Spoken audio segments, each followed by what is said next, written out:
다니엘서입니다. 1장입니다. 1절부터 7절까지입니다. 우리 1절의 말씀부터 함께 우리 합독하겠습니다.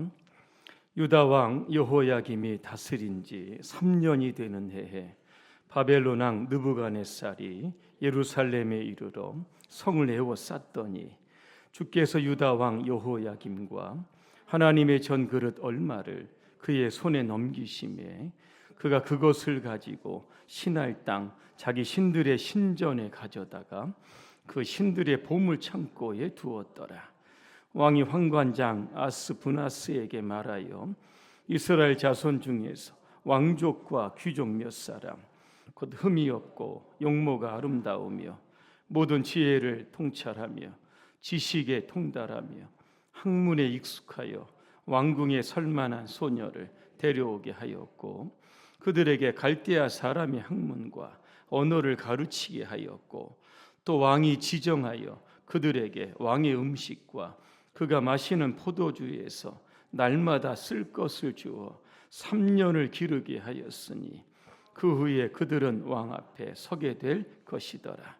그들 가운데는 유다 자손 곧 다니엘과 하나냐와 미사엘과 아사랴가 있었더니 환관장이 그들의 이름을 고쳐 다니엘은 벨드사살이라 하고 하나냐는 사드락이라 하고 미사엘은 메삭이라 하고 아사랴는 아벳느고라 하였더라. 아멘. 오늘 절망을 돌파합시다는 주제로 말씀을 드립니다. 할렐루야. 아멘. 제가 절망을 하면 여러분 돌파합시다. 아시죠? 해보겠습니다. 절망을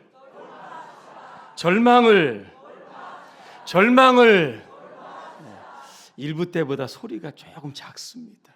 그죠? 올해 2025년 1월 첫째 주일입니다. 새해를 맞이해서 여러분 새해 복 많이 받으시고 영육간에 더욱 강건하시기를 주님의 이름으로 축복합니다. 우리 교회 표 아시죠? 뭡니까? 뭐죠? 네, 돌파하는 교회입니다. 지금 돌파에 여기 액센트를 여러분 좀 주셔야 되는 겁니다. 제가 성구 영신 예배 때 돌파하는 교회라는 주제로 말씀을 드렸습니다. 이스라엘과 블레셋과 대치 중입니다. 그때 다윗이 목이 마릅니다. 베들레헴 곁 우물물 저거 마시면 참 좋겠다. 저게 나의 소원이다. 그렇게 이야기를 합니다. 근데 이 베들레헴은 지금 누가 장악하고 있습니까? 블레셋이 장악을 합니다. 물을 떠온다는 자체가 이게 불가능한 겁니다. 그런데 3명의 용사가 다윗의 이 소리를 듣고 행동으로 옮깁니다. 사무엘하 23장 16절입니다.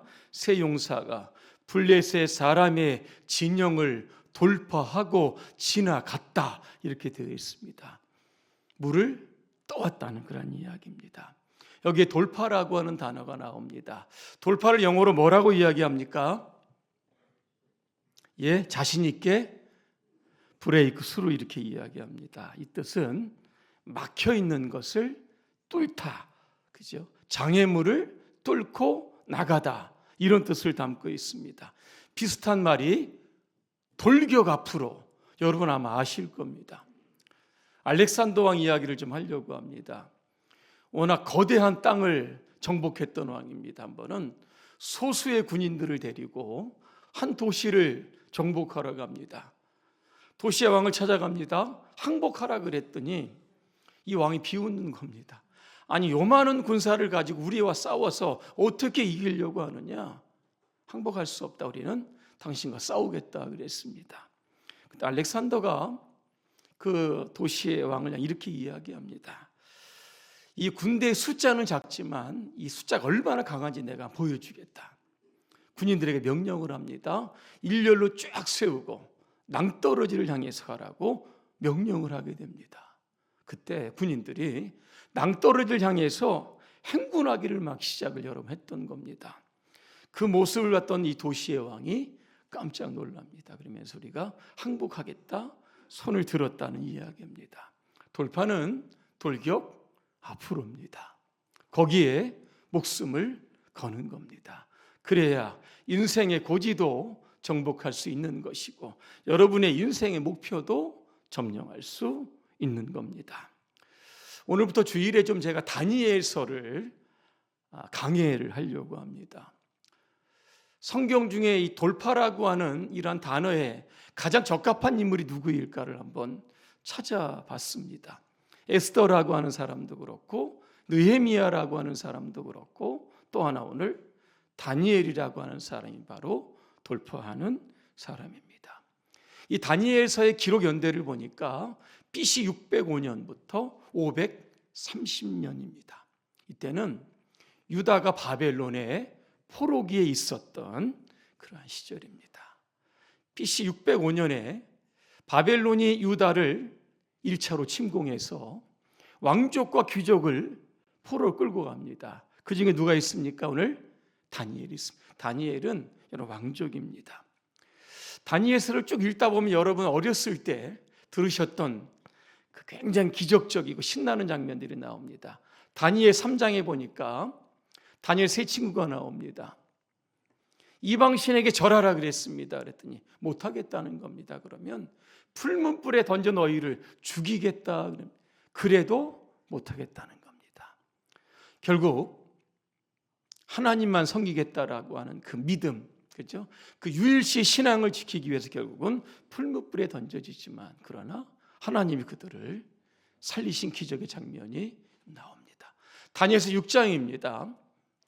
이방신 외에 다른 신에게 절하면 사자굴에 던지겠다 그랬습니다. 다니엘이 보란듯이 다락방에 올라가 문을 열어놓고 그것도 하루에 3번씩 기도합니다. 결국 굶주린 사자굴의 굴 속에 다니엘이 떨어집니다. 여러분 어떻게 되겠습니까? 하나님께서 천사들을 통해서 굶주린 사자의 입을 막으셨다. 그렇게 표현되어 여러분 있습니다. 또한 세상의 권력이 여러분 강한 것 같지만 그 권력의 주인, 즉 왕들을 움직이시는 분은 바로 하나님이십니다. 바벨론의 마지막 왕이 벨사살 왕입니다. 1000명의 사람들을 불러놓고 잔치를 벌입니다. 그때 사람의 손가락이 나타나더니 왕궁의 석회벽에 글자를 쓰기를 시작합니다. 성경에 보니까 왕의 얼굴이 그죠? 창백해졌다 그랬습니다. 달의 힘이 풀리면서 무릎이 덜덜덜 떨리기를 시작했다는 겁니다. 그 뜻이 뭐냐면 메네메네 데겔 우바루신입니다. 무슨 뜻이냐? 이 바벨론의 그 똑똑한 사람들 다 불렀는데 해석을 하지 못하는 겁니다. 결국 다니엘이 해석을 하는 겁니다. 메네가 무슨 뜻입니까?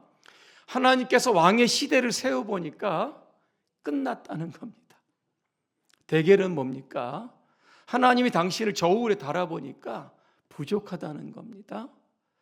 그 다음 베레스라고 하는 뜻이 뭐냐 보니까 왕의 나라가 이제 나누어진다는 겁니다. 메대와 바사로. 그렇게 해서 당신의 시대가 끝났다 이겁니다. 그 밤에 결국 벨사살은 죽게 되었다라고 하는 겁니다. 이게 다니엘서에 나오는 전체적인 그런 여러분 내용입니다. 다니엘은 결국 바벨론에 끌려갑니다. 하지만 시대를 탓하지도 않고 자신의 조국을 탓하지도 않고 자신의 운명을 탓하지도 않습니다. 그 모든 장벽들 믿음으로 돌파합니다. 그 다니엘은요, 바벨론과 페르시아 왕들이 계속 바뀝니다. 4명의 왕들의 약 70년 동안 고위공직자입니다. 거의 총리로, 그죠?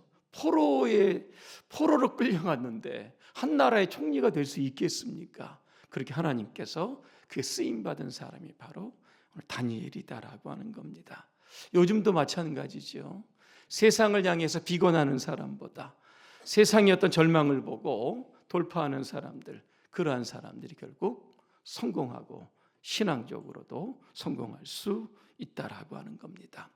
돌파라고 하는 단어에는 반드시 전제되어 있는 것이 바로 장애물입니다.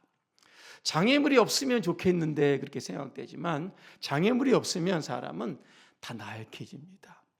장애물이 있으면 하나님께서 돌파 정신을 주시는 것이죠. 뚫고 나갈 수 있는 힘과 용기도 주시는 겁니다. 이런 이야기가 있습니다. 어느 임금이 백성들을 이렇게 보니까 일도 안 합니다. 게으릅니다. 나약해집니다. 큰일 났습니다. 어떻게 이 백성을 일깨울 수 있을까 고민을 하다가 한 가지 아이디어가 딱 떠오릅니다. 대로변에다가 큰 바위돌을 가져다 놓습니다. 사람들이 지나가는데 얼마나 불편하겠습니까? 반응을 보는 겁니다. 이렇게 숨어가지고 백성들이 어떻게 반응을 하는가? 백성들이 힘을 합쳐서 바위돌을 치울까? 아니면 그냥 지나가면서 이런저런 원망이나 불평을 할까? 이렇게 봤더니 대부분의 사람들이 바위돌을 치우려고 하다가 이게 너무 무거우니까 결국 거의 다가 포기를 했다는 겁니다. 어떤 사람은 뭐 치우려고 생각도 안 하고 도대체 이게 왜 여기에 있는지, 이 걸어 다니는데 많이 불편한데 도대체 왕은 뭐 하고 있는지 계속 원망만 하더랍니다. 한 농부가 딱 나타납니다. 이게 바위돌 움직이니까 움직여지지가 않는 겁니다. 방법을 찾습니다. 숲속으로 들어가서 큰 나무를 가지고 지렛대를 하나 딱 만드는 겁니다. 그 지렛대를 가지고 결국 바위돌을 옮기는 겁니다. 바위돌 밑에 이렇게 보니까 이 금화 담은 주머니가 있고 임금이 쓴 편지가 딱 하나 있습니다. 편지의 내용은 딱 한 줄입니다. 모든 장애물 속에는 더 나은 현실을 만들 기회가 숨겨져 있다. 여러분 이렇게 이야기합니다. 우리의 가는 인생이라도 여러분 크고 작은 장애물들도 여러분 있습니다. 물리적인 장애물도 있을 겁니다. 우리 외모나 가난이나 장애나 차별 이런 것들도 있을 수 있습니다. 정신적인 것들도 있습니다. 두려움이 많거나 그죠? 자존감이 늘 떨어진다는 거나 우울하거나 무기력증에 빠지는 사람들도 있다라고 하는 겁니다. 우리는 어떤 장애물인지 간에 돌파해야 하는 겁니다. 장애물이 크면 클수록 그죠? 2배로 도전하고 2배로 노력하고 2배로 돌파하면 된다라고 하는 겁니다. 왜? 장애물 속에 하나님이 주신 그죠? 성장의 기회 담겨져 있기 때문입니다. 오늘 설교의 주제가 절망을 돌파하랍니다. 1절에 보니까 어떤 말씀이 있습니까? 바벨론이 예루살렘 성을 여러분 공격해서 포위했다는 겁니다. 여러분 절망적인 상태 아니겠습니까? 이때가 좀 전에 말씀드렸던 BC 605년입니다.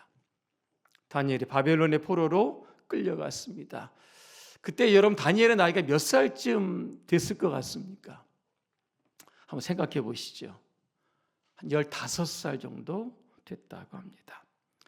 15살부터 그의 나이 90세까지 이방 땅에서 그는 포로 생활을 하고 있었다는 겁니다.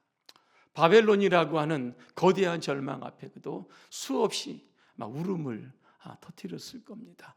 시편 137편에 보니까 우리가 바벨론의 여러 강변에 앉아서 시온을 기억하며 울었다 그랬습니다. 절망입니다. 그죠? 이 절망을 어떻게 헤쳐나갈까? 아무리 주변을 돌아봐도 답을 찾지 못하고 있었던 겁니다. 이스라엘 백성은 이제 바벨론 포로 위에 귀환하지 않습니까? 그러면서 그 이후에 바벨론이라고 하는 단어를 딱 생각을 하면 절망이 떠오르고 핍박, 박해 이런 단어가 떠오릅니다. 베드로전서 5장 13절입니다. 택함을 함께 받은 바벨론에 있는 교회가 그랬습니다. 바벨론 어디입니까? 로마에 있는 교회입니다. 로마는 기독교를 300년 동안 박해했던 그러한 나라고, 베드로도 로마에 순교했고 바울도 로마에 순교합니다. 요한계시록에 보니까 이 바벨론을 가리켜서 거대한 세상 나라 이렇게 표현하기도 하고, 마지막 때 일어날 적 그리스도가 바로 바벨론이다 이렇게 표현하고, 또 하나 음란과 더러움의 영들이 있는 곳, 이것이 바로 바벨론이다 그랬습니다. 오늘 우리가 살고 있는 땅이 여러분 바로 바벨론입니다. 우리의 신앙을 지키기에 쉽지 않습니다. 때로는 술자를 강요받는 회식 자리가 바로 바벨론의 세상일 수 있습니다. 끊임없이 기독교를 조롱하고 대적하는 것이 바로 우리가 사는 땅이라고 하는 겁니다. 이런 땅에서 우리가 어떻게 이런 어려움들, 고난들, 절망들 이겨낼 수 있을까? 예수님 공생을 시작하시면서 그 요단강의 세례 요한에게 세례를 이렇게 받으십니다. 그때 신비한 장면이 보여집니다. 예수님 머리 위에 성령이 비둘기같이 임합니다. 그러면서 하나님의 음성이 들리게 됩니다. 이는 내 사랑하는 아들이다. 내가 기뻐하는 자다 그랬습니다. 그 위에 예수님 여러분 꽃길만 가신 것 가시죠? 여러분 아닙니다. 성령께서 예수님을 광야로 내모르셨다 그랬습니다. 40일 금식하시면서 사탄의 시험을 받습니다. 성경에 보니까 들짐승과 함께 있었다 뿐만 아니라 천사들이 시중을 들었다, 이런 말씀이 여러분 나오고 있는 겁니다. 광야 외로운 곳이죠. 절망적인 곳입니다. 하지만 홀로 두지 아니하시고 하나님 천사를 통해서 예수님을 위로하고 격려해 주셨다는 겁니다. 여러분 다니엘이 바벨론으로 이제 끌려간 지 8년이 지납니다. 그때 또 누가 포로로 끌려가냐면 에스겔 선지자, 여러분 아실 겁니다. 에스겔 선지자, 하나님의 여러분 계시를 받아가지고 백성들에게 여러분 위로하고 선포하는 것이 여러분 선지자 아니겠습니까? 여러분 포로로 끌려갔습니다. 할 수 있는 게 아무도 없습니다. 야, 내가 이제 선지자로서의 생명에 의해서 끝났구나, 절망적인 가운데 여러분 있었습니다. 그때요 하나님께서 에스겔에게 하늘문을 열어주십니다. 그러면서 하나님의 영광을 보여주시는데 에스겔서 1장 1절을 제가 한번 읽어드립니다. 때는 제 30년 넷째 달 5일이었다. 그때 내가 포로로 잡혀온 사람들과 함께 그발 강가에 있었다. 나는 하늘이 열리며 하나님의 모습을 보게 되었다. 그럼 도대체 하늘은 어떠한 모습이고 하나님은 어떠한 영광의 모습으로 비추어졌을까? 에스겔 1장 28절 다시 한번 읽어드립니다. 그를 둘러싼 광채의 모양은 비 오는 날 구름 속에 나타나는 무지개같이 보였는데 그것은 주님의 영광이 나타난 모양과 같았다 그랬습니다. 에스겔이 본 게 뭡니까? 하나님의 영광인데 무엇과 같았다고 했습니까? 무지개와 같아 그랬어요. 요즘 무지개 보신 적 있습니까? 올해? 거의 무지개 보기가 아마 힘드실 겁니다. 그죠? 무지개는 반드시 비가 온 뒤에, 그죠? 그 물방울들이 햇빛에 굴절 발사되면서 여러 가지 다양한 색깔의 빗무리가 펼쳐 여러분 지는 겁니다. 그리스나에 보니까 무지개 여신이 나옵니다. 이리스라고 하는 신인데요. 이슬 방울로 된 옷을 이렇게 입고요. 신의 계시를 받아서 무지개 다리를 건너 사람들에게 기쁜 소식을 전해주는 신이 바로 이리스였다고 합니다. 여기에서 여러분 아이리스라고 하는 그 단어가 나왔는데 꽃입니다. 그 꽃의 단어가 뭐냐 이렇게 봤더니 좋은 소식, 용기라고 하는 뜻도 담겨져 있는 겁니다. 성경에 보니까 무지개가 나옵니다. 노아 홍수 이후에, 그죠? 하나님은 무지개를 주셨습니다. 왜? 다시는 내가 세상을 물로 심판하지 않겠다라고 하는 겁니다. 무지개는 뭡니까? 우리를 향한 하나님의 약속입니다. 희망이죠. 좋은 여러분 징조입니다. 에스겔은 포로기의 절망을 바로 이 무지개의 희망으로 여러분 극복했다라고 하는 겁니다. 여러분 절망 가운데 있다고 하면 하늘을 여러분 올려보시기를 바랍니다. 희망의 하나님이 오늘 저와 여러분들을 보고 계십니다. 그리고 뭐라고 여러분 말씀하시냐면 이렇게 말씀하는 겁니다. 내가 에스겔에게 하늘문을 열어준 그 시점이 언제냐? 바로 그 바벨론의 포로기였다라고 하는, 가장 외롭고 슬프고 절망적일 때라고 하는 겁니다. 너희가 무지개를 볼 수 있는 시점이 어디냐? 비 온 뒤에, 그죠? 절망이 가장 극심한 때, 그것이 지나면 이 희망의 무지개를 볼 수 있다는 겁니다. 세상이 힘들고 어렵지만, 그죠? 희망의 하나님을 바라보고 희망의 무지개를 생각을 하면서 힘을 내라, 그렇게 말씀하고 있는 겁니다. 절망을 돌파할 수 있는 비결이 무엇일까? 결국 희망의 하나님을 바라보는 겁니다. 또 하나 보니까 오늘 8절에 나옵니다. 우리가 읽지 않았지만 다니엘은 하나님을 향해서 뜻을 정한 겁니다. 그 뜻이 뭡니까? 왕의 음식과 그가 먹는 포도주 먹지 않겠다는 겁니다. 왜 먹지 않겠다고 이야기합니까? 이 음식은 바벨론 신들에게 바쳐진 음식입니다. 왜 먹지 않겠다고 이야기합니까? 음식을 먹는다는 것은 바벨론의 문화와 종교에 동화되는 것이기 때문에 먹지 않겠다는 겁니다. 왜 또 다니엘은 왕의 음식, 그죠? 얼마나 진수성찬이겠습니까? 그걸 여러분 거절했습니까? 이거를 먹다 보면 바벨론 사람이 되는 겁니다. 그러면 하나님의 아들이라고 하는, 백성이라고 하는 정체성, 이게 손상될까 봐 먹지 않았다는 겁니다. 환관장에게 뭘 요구합니까? 채소와 물을 달라. 내가 이거 먹고도 왕의 진미한 음식을 먹는 사람들보다도 건강하게 된다, 이렇게 요구를 하게 여러분 되었다라고 하는 겁니다. 우리는 세상의 시험이 여러분 저항할 때 어떻게 해야 합니까? 뜻을 정해야 하는 겁니다. 하나님의 백성이라고 하는 정체성 붙들어야 하는 겁니다. 그래야, 그죠? 성결한 백성, 거룩한 백성으로 이 땅에 우리가 살아갈 수 있다라고 하는 겁니다. 오늘 두 가지 말씀을 여러분 드렸습니다. 절망을 돌파하는 비결입니다. 희망의 하나님, 여러분 계속해서 여러분 주목하시길 바랍니다. 또 하나는 하나님을 향해서 여러분 결심하시고, 여러분 결단하시고 하나님의 백성으로 살아가겠다, 이런 결단을 통해서 오늘 시대적인 이러한 절망을 여러분 극복하시고 이기시고 돌파하시기를 주님의 이름으로 축원합니다. 기도하겠습니다. 은혜로우신 하나님, 바벨론과 같은 세상입니다.